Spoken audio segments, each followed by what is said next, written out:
at the very end of this session, I want to give you the in word concerning money.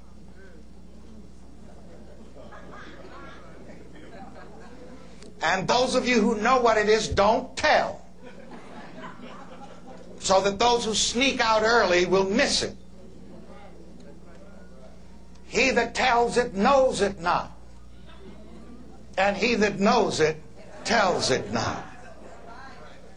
But there's an in word, a never word concerning money that everybody uses. And it kicks money away from them. Preachers use it. They use it on Wall Street. Great financiers use it. But it's an in word, a never word, that you should not use concerning money. And those of you watching by TV, you'll have to send some money and get the tapes if you want to find out.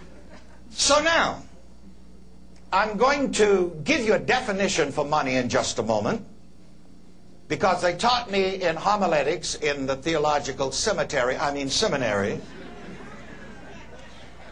that you should always define your subject. But I'm going to define it somewhere between the first and second commandment.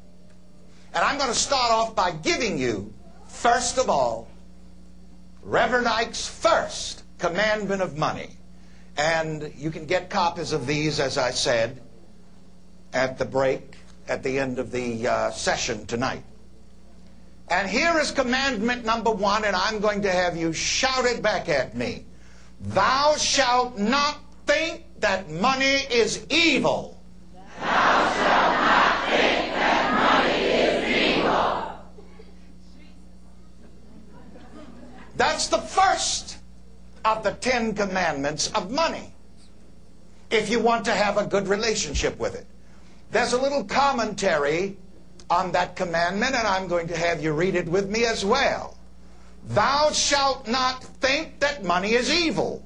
Thou shalt not think that money is evil. But rather, think and say, money is totally good. Money is totally good.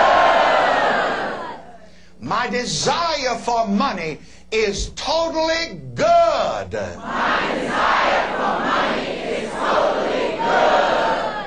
And right. And right.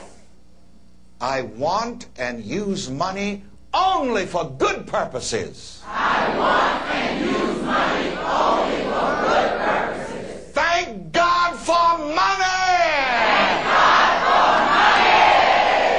money! And just before you sit down, and then I'm going to tell you something else about that first commandment, I want you to tell about 10 people, money is real good stuff. Go ahead. Money is real good stuff. Money is real good stuff. Money is real good stuff. Oh, yeah. Money is real good stuff, Bishop.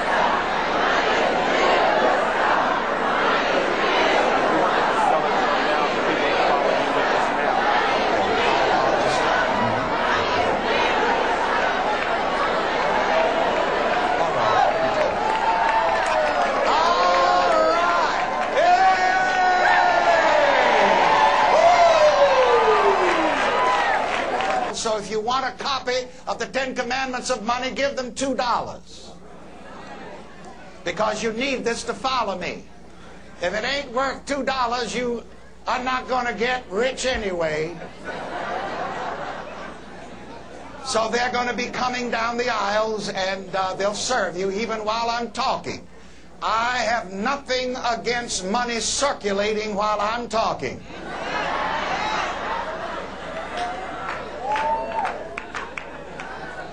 After all, the bishop says you have to keep money in circulation.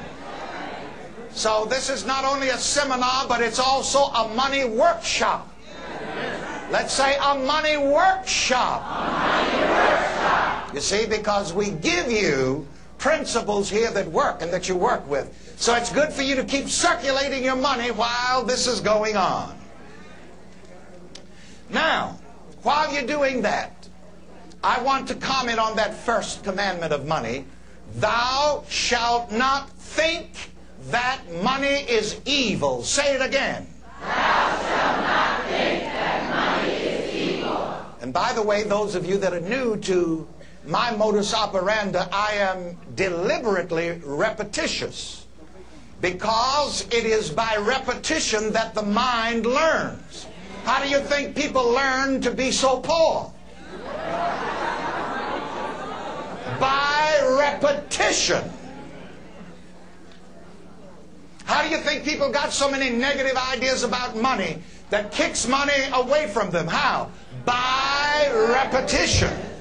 That's why, as you were told, you need to get the tapes and the books and listen to the tapes and read the books so that you can repeat prosperity and success ideas to your mind over and over again.